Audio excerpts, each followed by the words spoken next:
தமிழகத்தில் 6% மேல் சொத்து வரி உயர்த்தப்பட்டுள்ளதாக வணிகர் சங்க பேரவை மாநில தலைவர் சவுந்தரராஜன் குற்றம் சாட்டியுள்ளார். மயிலாடுதுறையில் நடைபெற்ற வணிகர் சங்க பேரவையின் மாவட்ட ஆலோசனை கூட்டத்தில் கலந்து கொண்ட பின் செய்தியாளர்களை சந்தித்தார்.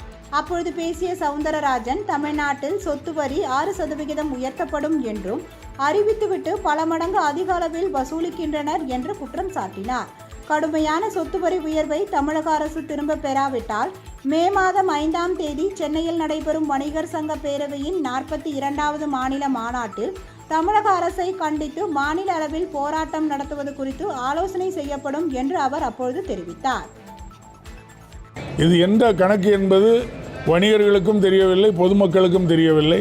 எனவே மாண்புமிகு தமிழக முதல்வர் அவர்களும் உள்ளாட்சித்துறை அமைச்சர் அவர்களும் இதில் உடனடியாக கவனம் செலுத்தி சொத்து வரி விதிப்பினை ஒரே சீரான முறையில் வசூலிக்க நடவடிக்கை எடுக்க வேண்டும். அதே போல கடைகளுக்கு வணிக உரிமம் 650 ரூபாயாக இருந்ததை 3500 என்று உயர்த்தியது தமிழக அரசு. தமிழ்நாடு வணிகர் சங்க பேரவை பல்வேறு கோரிக்கைகள் வைத்த பின்பு அதை 3500 1200 ரூபாயாக குறைத்து கடந்த 17ஆம் தேதி 17/3/2025 உத்தரவு பிறப்பித்தார்கள்.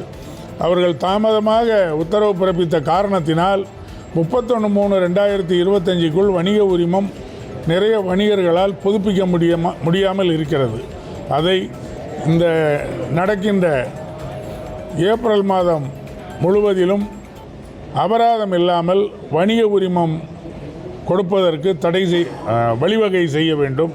அதேபோல் ஆன்லைன் வர்த்தகத்தால் எங்களது சில்லறை வணிகம், நம்முடைய பாரம்பரிய வணிகம் சீரழிந்து கொண்டிருக்கிறது, அழிந்து கொண்டிருக்கிறது.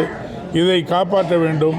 இதை காப்பாற்றுவதற்கு தமிழக அரசு, மத்திய மாநில அரசுகள் அதற்கு உரிய நடவடிக்கை எடுக்க வேண்டும் என்றும், இதேபோல் சொத்து வரி பிரச்சனையில் உரிய கவனம் செலுத்தி தமிழக அரசு அது சீரமைக்காவிட்டால் வருகிற மே 5 எங்கள் 42வது மாநில மாநாடு சென்னை அருகே படப்பை கரிசங்காலில் நடைபெற இருக்கிறது. மாநாட்டிற்கு பின்பு தமிழகம் தழுவிய போராட்டங்களை அறிவிக்க வேண்டியது சூழ்நிலையில் இருக்கிறோம் என்பதை தமிழக அரசுக்கு தெரிவித்துக் கொள்கிறோம்.